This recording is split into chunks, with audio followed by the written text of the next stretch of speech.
This is my second week of running. Ngayon medyo nakakatakbo na tayo ng maayos. Kasi medyo nakawala na yung pain sa paa natin.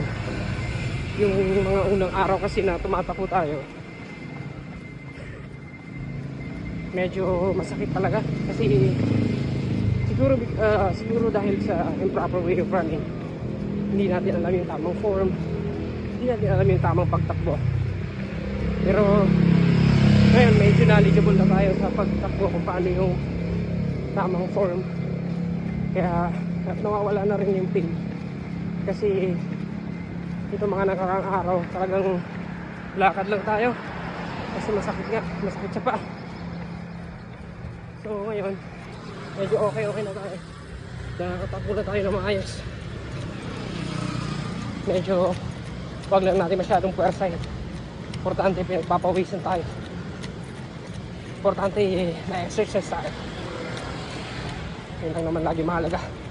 So keep it up, takbuhin lang natin to. So okay na yung ganitong sakit, kasi meron pa rin pain sa paa.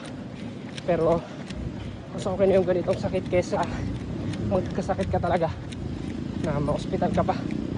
Kaya mas magandang ma-exercise ka para physically fit ka, at the same time mentally fit ka rin, hindi masyadong stress.